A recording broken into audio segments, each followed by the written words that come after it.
I'm going to introduce both of them, and then I will turn it over to Dave Throckmorton. He is a retired NASA engineer with Langley, Marshall, and Stennis. I guess for decades now, there have been three fairly good ways to get on board if you wanted to work for NASA.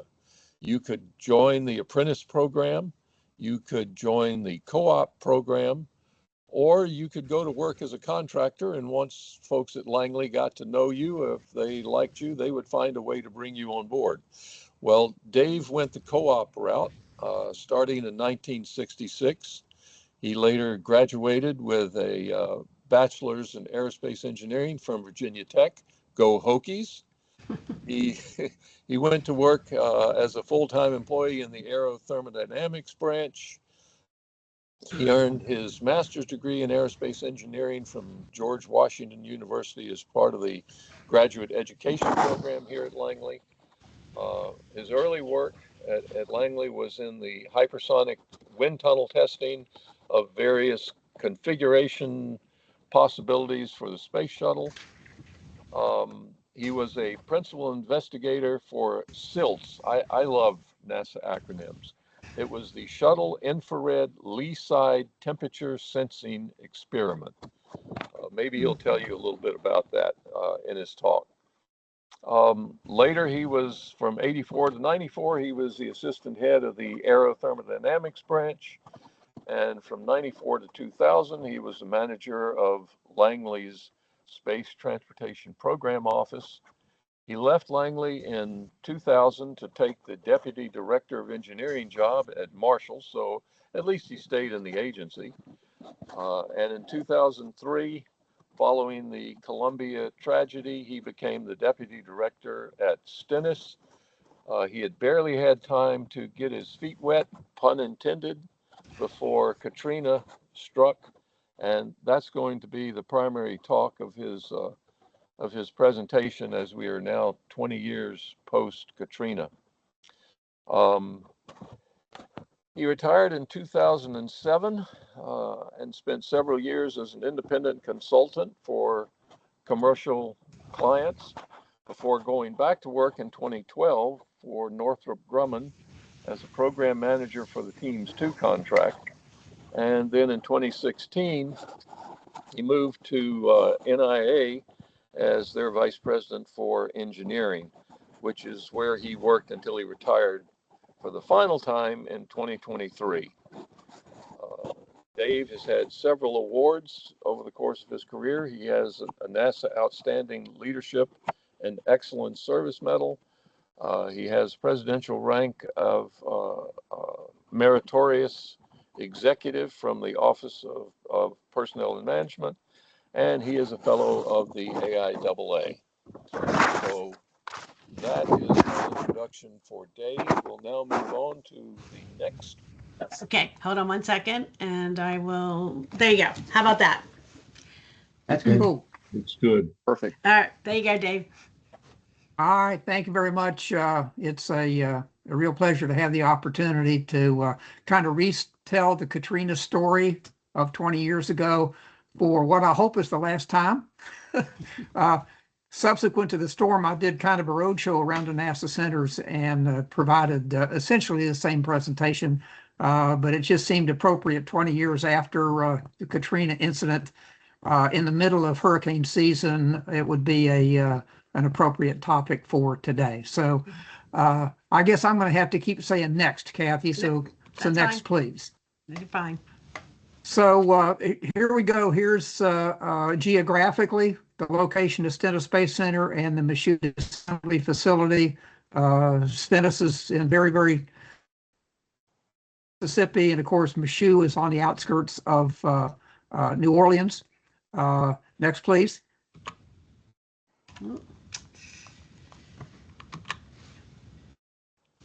There you go. So I thought I would start this out with a little bit of history of the two places, because as a Langley guy, I never had any real understanding and knowledge about either Stennis Space Center or the Michoud Assembly Facility, other than the fact that as a young engineer doing shuttle stuff, I knew Michoud was external tanks, but I knew very little about Stennis. So a little history lesson here. Stennis was originally established as the Mississippi Test Facility associated with Marshall Space Flight Center in 1963. It was built specifically to provide a place to test the first and the second stages of the Saturn V rocket. It was purposely located in southern Mississippi, where there was an enormous area around the test sites for noise and other safety considerations, as well as providing water access to the Gulf of Mexico for the logistics chain that brought rockets from the West Coast for the second stage of Saturn V, and from New Orleans, and then ultimately to Kennedy Space Center for launch. In 1971, after the Apollo program, it was assigned the role as the primary test center for Space Shuttle main engines. In 74, it was renamed the National Space Technologies Laboratories because, in addition to doing engine testing, there was a substantial amount of activity at Stennis associated with Earth sciences. And then in 1988, the place was renamed in honor of the senator from Mississippi, John Stennis. So next, please. So when Stennis or the Mississippi Test Facility was created, there was an area of land in southern Mississippi that was identified that met their requirements. The geography of the area is such that there's a 13,800 acre area, which is land that is owned by NASA, that was acquired through eminent domain back in the day. And then that fee area is surrounded by a 125,000 acre buffer zone, about which the government took not ownership of, but they provided limitations on the use of that area. To this day, unless things have changed since I left Stennis, there is no permanent activity allowed within the fee area. So you've got the government creating limitations on that land. In the process of creating Stennis Space Center, the government displaced 7 small communities that were within that area. And there are stories of Senator Stennis standing in the bed of pickup trucks at these communities, explaining to the population that it was really, really important to the nation that they be displaced for the purpose of creating what became Stennis Space Center. And then lastly, down there on the bottom left, I noted as part of developing Stennis, there's a 7.5-mile canal system that links the test facilities to the Pearl River that runs north-south through here and into the Gulf of Mexico. The one other thing I would observe about this, because it will be important later, if you go back one, I'm sorry. Oh, no, you're good. To the far right of the fee area, which is directly to the far east of the fee area, adjacent is Stennis International Airport. Stennis International Airport was originally created as an Army training facility in World War II. It's now owned and operated by the Hancock County, which operates it as a business and general aviation facility. Okay, next. So just a little bit of history of the construction of facilities at Stennis Space Center. Famous quote from Wernher von Braun. He says, "I don't know yet what method we're going to use to go to the moon, but I do know that we will have to go through Mississippi to get there." Next slide. So here's a little bit of information or some pictures of testing back in the Apollo Saturn days. In the upper left-hand corner, that's a barge bringing a stage up the canal system for the purpose of a pre-flight test. Bottom picture is a first stage being lifted into position on a test stand. And of course, the right-hand picture is what it looked like when the Saturn V first stage was undergoing actual testing. Next. So in the wake of, not in the wake, but When Stennis Space Center was first created during the Apollo program, it brought a very significant economic boom to southern Mississippi, which the political leadership of southern Mississippi wanted to retain. By the time I arrived at Stennis, it was referred to as a unique federal and commercial city because in addition to the NASA presence, there was a significant presence of a whole bunch of other governmental and or commercial organizations. I've highlighted a couple of them here. Down in the left-hand row, the National Data Buoy Center. That was an organization as part of NOAA. It was the very first federal facility that was brought to Stennis back in the late 60s. I note the National Petroleum Reserve up here in the upper right-hand corner. I do that because the National Petroleum Reserve maintained all of its trucks and pumping equipment for putting oil in and out of the reserve at Stennis Space Center. Turned out to be a very important resident because in the days after Katrina hit, we had absolutely no communication with the outside world. There were no hard lines of communication. There was no cell system communication.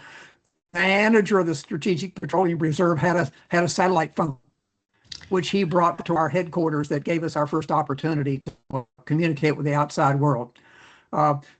The other thing I would point out over here on the left-hand column, the Department of the Navy. The Department of the Navy had a very significant presence at Stennis Space Center.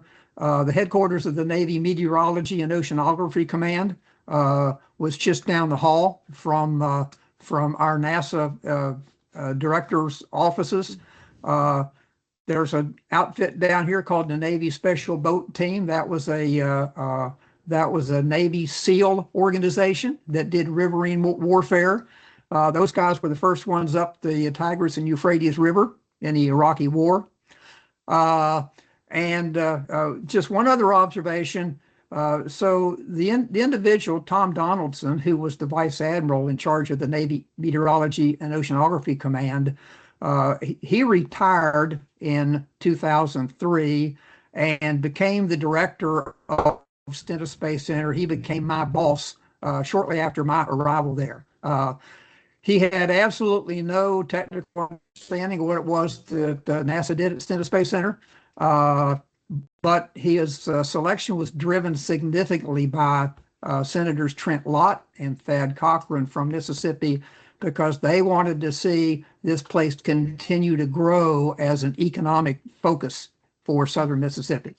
So next chart, please. Just a last one of Stennis Space Center. This facility in the lower left-hand corner is a component test facility for doing testing of turbo pumps and such on rocket engines. The facility on the left-hand side of the screen to the left, just above that, is one of two test stands that were built to test the second stages of the Saturn V. They were used for space shuttle main engine testing when I was there. The facility at the top in the middle was the facility that was used for testing of the Saturn V first stage. And then this construction on the right-hand side was a facility under construction as I was departing Stennis Space Center. It was intended to be a vacuum test facility for engines that would be part of the Constellation program, which of course never came to be. Next chart. Just an example of some of the kind of testing that was done. The one on the left is a turboprop test. The one in the middle, of course, is a space shuttle main engine test. And the one on the right is testing of the RS-68 engines. RS-68's power Delta IV launch vehicles, or did back in the day. And Pratt Whitney Rocketdyne leased one of our test facilities specifically to do the testing on those engines. During the time I was there, we did component testing and full engine testing of every single space shuttle main engine before it was committed to flight as part of flight testing. Next chart. Okay, so the Michoud Assembly Facility over near New Orleans, in the early 1800s, it was a sugar care plantation that was operated by one of Napoleon's administrators of domains. In 1942, the Higgins Shipbuilding Company became the operator at Michoud, building Liberty ships during World War II. In 1951, the Chrysler Corporation took over that facility, and they were building engines for tanks to support the Korean War.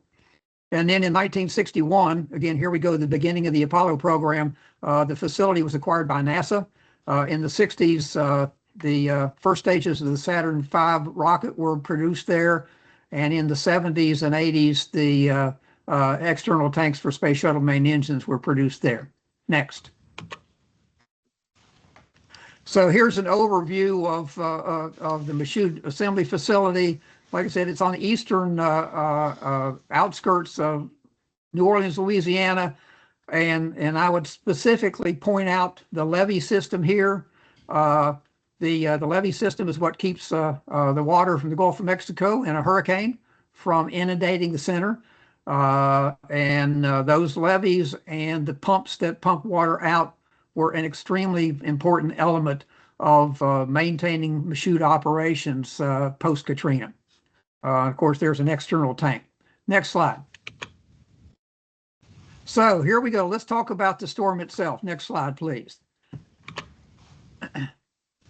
So what about storm preparations? Well, at Michoud, it was, batten down the hatches, ensure that all the pumping stations and electrical generators were at the ready, and provide the ride-out crew, which was a crew of, if I remember correctly, 16 or 18 individuals. Make sure they got their appropriate equipment, radios, flashlights, etc. At Stennis, similarly, batten down the hatches. At Stennis, we deployed mobile electric generators to multiple buildings to provide electricity to those buildings after the storm or during the storm in the event that the electrical grid went down, which of course it did.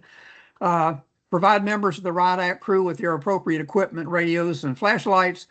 And last but very significantly, prepare for check-in of and location assignment of guests.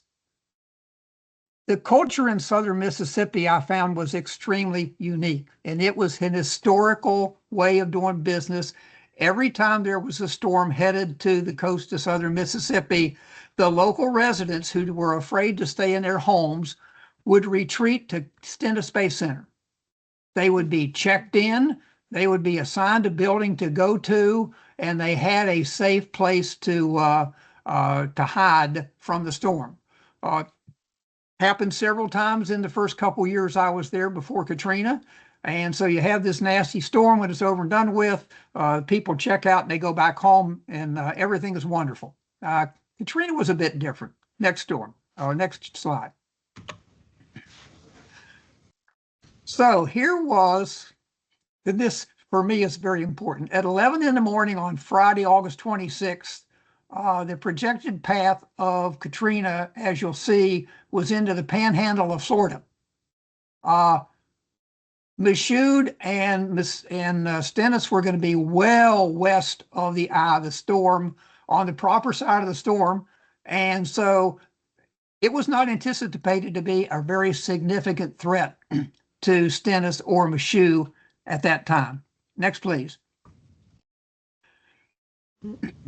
This should be the same, Kathy. So, okay. Yeah, they're supposed to be the same to cause me to remember my next little anecdote. Okay. So I left Stennis Space Center at about 2:30 on Friday afternoon. I had an appointment at a beauty parlor.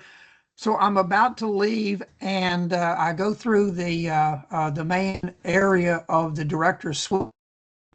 And the center director comes out of his office and he says, "Dave, come here." He says, "I need to speak to you." I said, "Well, I got an appointment I got to get to." And he says, "No, David, I need to speak to you." And he called me into his office and he said, "I just wanted to tell you, I got off the phone with our NASA administrator, Mike Griffin, who had only been in place for a few months. And Administrator Griffin called to inform me that he was going to replace me effective October 1. He indicated that he wanted people as directors of his centers that had the proper technical background to provide leadership to what NASA does at the centers. And he didn't feel like I had that right technical background. So here it is, 2:30 or 3 in the afternoon. I come to find out I'm about to lose my boss. And then I go to my appointment and I drop in at a friend's business, a realtor's business right after that. And he is all in a tizzy. What in the world's going on? He said, the storm. I said, hey, the storm's going to hit Florida. It's not going to hit us. At which point he pulls up the National Hurricane Center's projected path as of 4 o'clock that day. And as you'll see, it had shifted to the left, to the west, quite a ways. And the projection was that the eye of the storm come absolutely positively right over Stennis Space Center, which ultimately it did. Next, please. So here you go. There's the eye of the storm. And this used to be a little movie that showed you the eye moving over Stennis, but I guarantee you that it did. Next chart, please. So storm surge was the thing that really negatively affected the entire Gulf Coast. I show you here. Storm surge was as high as 35 feet going into the areas of Waveland and Bain St. Louis, Mississippi. Those were the cities on the coast just to the south and east of Stennis. And you'll see that over 100 miles, there was almost 10 feet of storm surge. Like I said, 35 feet of storm surge in the area directly approaching Stennis. My other little anecdote is you'll see the cities of Waveland and Bay St. Louis on that chart. The FEMA advance team had been sent to Bay St. Louis, Mississippi in advance of the storm to be ready to provide leadership of the FEMA response after the storm. On Saturday night before the storm hit, I have already retreated from my home to Stennis, and I meet the FEMA guys who conveyed this story about, well, they had been in on the second story of the firehouse in Bay St. Louis with the emergency operations folks from that city. And they started talking about, well, wait a minute, what are you guys going to do? The prediction's 30 feet plus storm surge coming here. Are you going to stick it out? And as they conveyed it to me, the story was, oh, we've done this so many times. We're not concerned. We'll sit here and ride it out. The FEMA guys decided that was not the right thing to do. They retreated to Stennis Space Center. And after the storm, we found out that the emergency ops folks in Bay St. Louis had to swim out of the second story of that building. The city lost fire trucks, ambulances, police cars, you name it. Terrible event for Bay St. Louis because they apparently weren't willing to accept the idea that this was really going to be a bad one, unlike most of them that they have dealt with over the years. Okay, next chart. All right, the aftermath. Next chart. So at Stennis Space Center itself, this is the upper left corner picture is a picture of our headquarters building.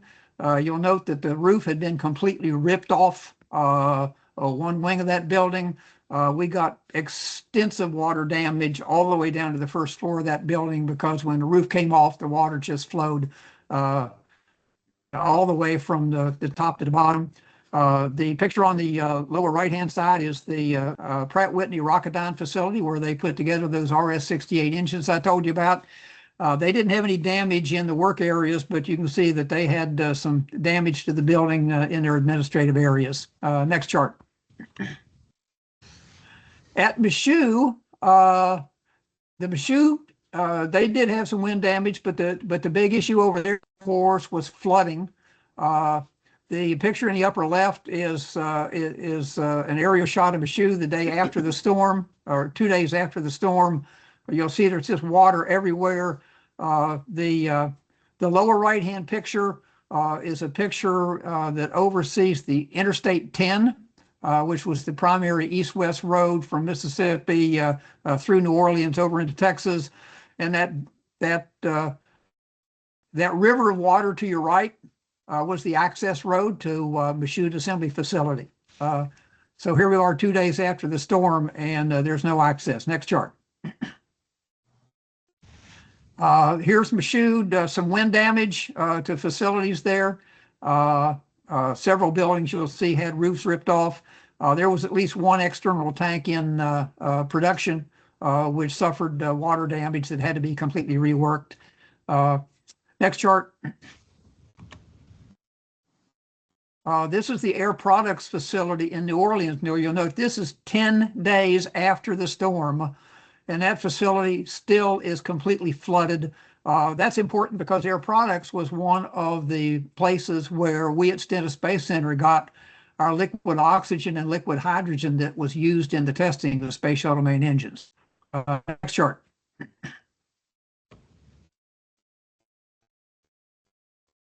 This is just an overview of a levee system on the western edge of New Orleans. This is day 6. In this picture, you'll notice the upper half of the picture, everything is absolutely positively completely flooded because of a breach to one of the levees that was intended to protect New Orleans. Below that, everything's high and dry, no problem whatsoever. New Orleans did have some significant wind damage. You saw it on the Superdome. But the thing that made this storm so catastrophic to New Orleans was the levee breaches. The levees did not hold, and the city was basically completely flooded as a result of the storm surge. Next chart. So moving from New Orleans to the east down the coast, this is the Interstate 10 bridge from New Orleans to Louisiana. You'll note that the storm surge simply picked up the concrete elements of that and dropped in the water. This is kind of emblematic of why the new HRBT causeways are being made so high above the water as compared to the existing ones. Same thing happened on this causeway and all the other highways that cross water along the Gulf Coast in Mississippi. Next chart. So these are pictures that I took on the way to my home. The August 31 day 3-1 was the Interstate 10 was open. I was able to get close to the community where I lived, but all that water to the right in that upper picture is the road to Waveland Bay, St. Louis, Mississippi, which 3 days after the storm was still completely flooded. On the right is that road on day 12. You can see all these automobiles. It was the historical practice in that area. If you lived in a low-lying area and a storm was coming, you took your car and you parked it on this road because this was high ground, you know, much like folks in Pocosin are encouraged to move their cars to the commercial section along Wythe Creek Road. Cars were put there, but guess what? They were not protected from the storm. Next chart. Just another picture interesting in my travels around the area after the storm.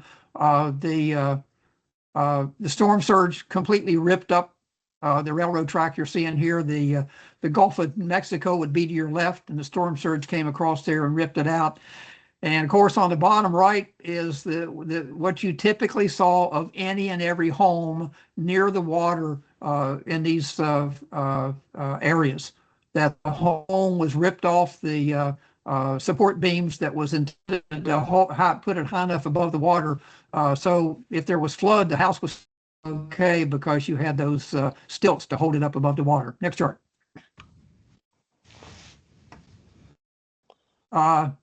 Just another picture of the destruction as a result of storm surge in the upper left-hand corner picture. All of those things you see in the water are the remaining stilts that held up the primary road that runs along the Gulf Coast of Mississippi that was completely washed out. Next chart. This is Diamond Head, Mississippi. This is the community that I lived in for most of my time there. This is Interstate 10 in the upper left-hand picture.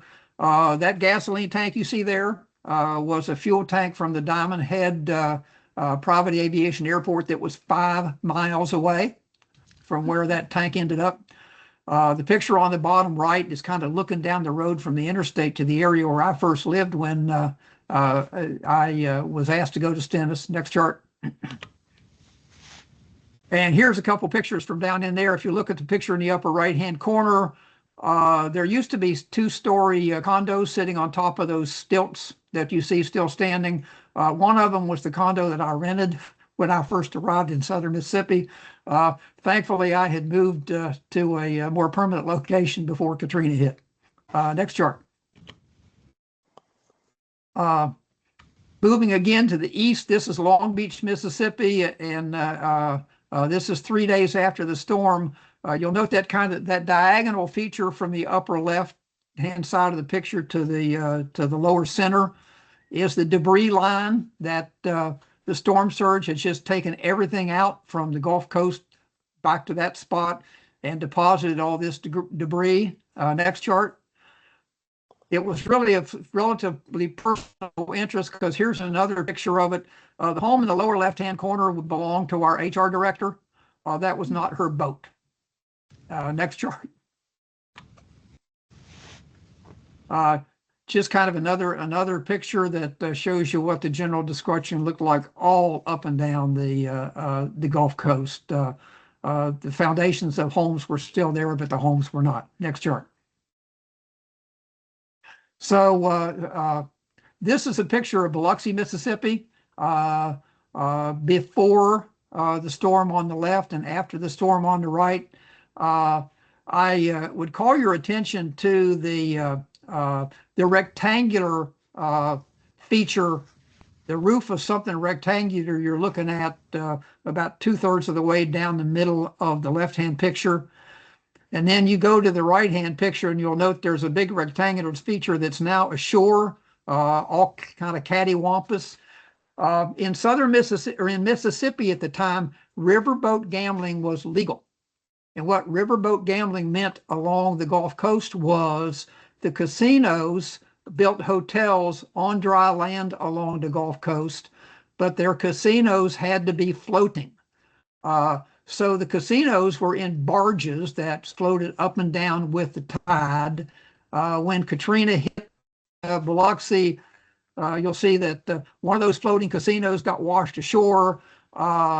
They were unable to move it. They ended up tearing it down piece by piece for metal scrap after the storm. A number of those casino barges floated a long way away from where they had originally been. Next chart. Okay, so how about recovery after the storm? Next, please. At Michoud Assembly Facility, the ride-out crew, there was a group of, I think, as I recall, was 15, 16 individuals.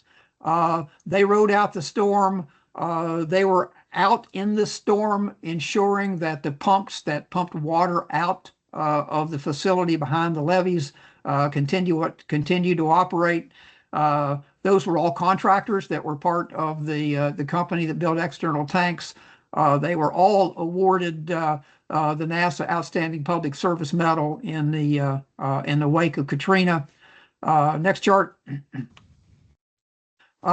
Katrina had, pardon me, Michoud had no land access for 10 days after the storm. And so 100% of the transportation of people and supplies into Michoud was done by helicopter from Stennis Space Center.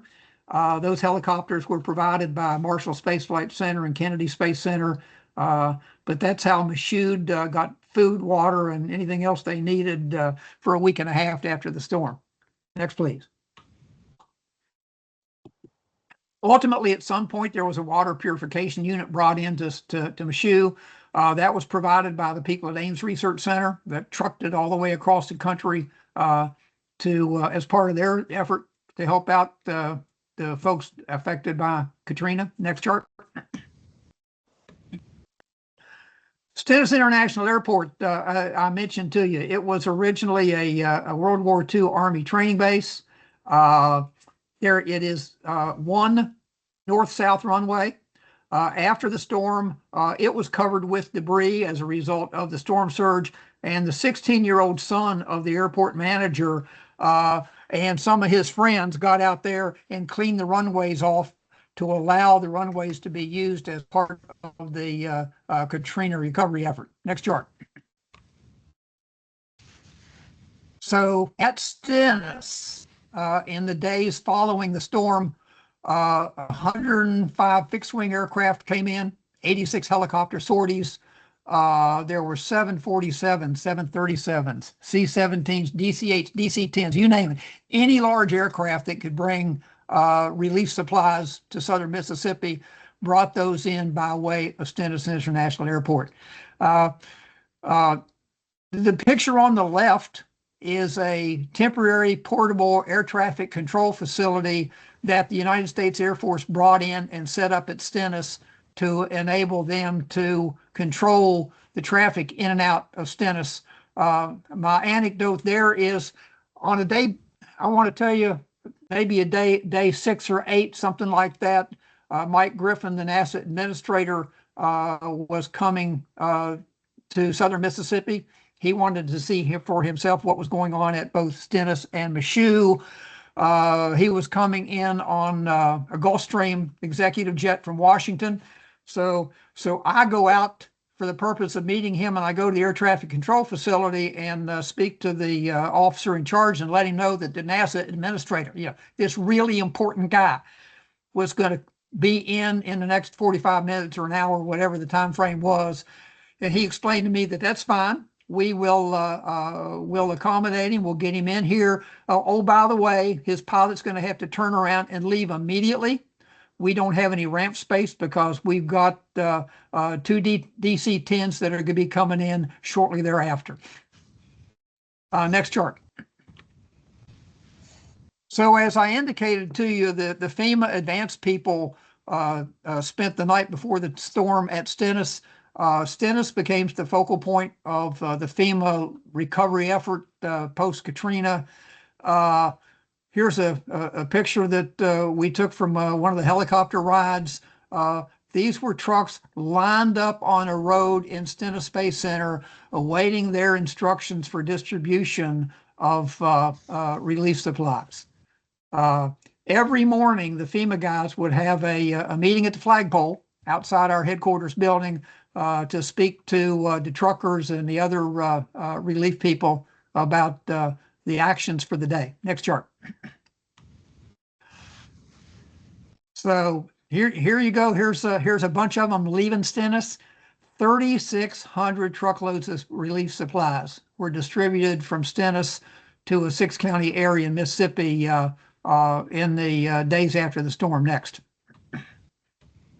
And here's what got distributed: 7.5 million gallons of water, 41 million pounds of ice, and 3.5 million meals ready to eat. Next chart. So I told you that it was the culture at Stennis Space Center for folks to retreat to Stennis when there was a storm. We had about 3,000 people retreat to Stennis, get logged in, and they slept in our hallways. After the storm, most of them got in their automobiles, tried to go back home, and come to find out they didn't have a home left, or the water had not receded and they could not get home. And so our cafeteria crew, bless their hearts, we served 3,000 meals a day, 3 times a day, for the better part of 10 days. And in addition to food supplies that were in our cafeteria, we raided every snack bar and other cafeteria that was distributed around Stennis Space Center. By the time we got to the end of the period when there were civilians there, we were serving them peanut butter sandwiches. Next chart. So this is kind of typical of what life as an evacuee was. bless their hearts, they had no place to go. If they didn't sleep in our hallways, they slept in the back of their car. Had laundry out there on a line that they put up. It was quite an experience. Next chart. Once people were able to get back to the center, we had an employee call center which was set up to allow us to try to reach out to all of our employees and understand what their situation was, let them understand what the situation was on site. We were closed as a center for 30 days. About 25% of our employees lost their homes completely. Another 15% or so had serious damage to their homes. Next chart. Our leadership set up our teams to go out and do relief work around the area. Next chart. Our HR folks set up a day camp so that parents could bring their children and have them do something useful during the day. Again, schools in the area were closed for on the order of 30 days after the storm. Next chart. So how about a return to normalcy, whatever that meant? Next chart. Okay. At Michoud on October 3rd, so that's just a little over a month after the storm. An external tank was returned from Kennedy Space Center for modifications to its thermal protection system. This was all stuff that was being done as a result of the Columbia accident. Next chart. So at Stennis Space Center on the 12th of October, we had our first retest of an RS-68 engine. Near the end of October, the 25th, we were testing space shuttle main engines again. Next chart. So what are our lessons learned? Well, lesson learned number one, be prepared. Look out for your people and have a plan. We had an emergency operations plan at Stennis, and the day after the storm, I convened kind of the leadership of our Stennis organization that had retreated to Stennis for a meeting to decide, what in the world do we do now? And so one of the guys said, well, let's see what our emergency operations plan says. So we pulled it out and turned the page. Next chart, here's what it said. Return your radios and flashlights to the Emergency Operations Center. Never before had Stennis had to deal with the aftermath of something like what Katrina was. Bad storms, people on site, being prepared. But after the storm, turn your radios and your flashlights back in. That was it. Next chart. And so what policy actions evolved post-Katrina? Well, the NASA administrator determined that no longer be allowed to serve as a refuge for citizens seeking shelter from the storms. That has never happened again since Katrina. The roadway through Stennis that goes from the south to the north is always opened in a storm activity for people to retreat. But they can't stop and shelter in Stennis Space Center buildings. Also, all NASA centers were required to put a concept of operations plan in place to ensure their ability to maintain management ops. For Stennis, that meant moving the center management team from on-site at Stennis to Hattiesburg, Mississippi, 75 miles north and inland, in advance of a storm, just in case the storm would wreak havoc at Stennis itself. Next chart. So there was Katrina on the way to Stennis and Michoud. That's my story, and I'm sticking to it, and I would be pleased to answer any questions anybody might have. Thank you for your attention.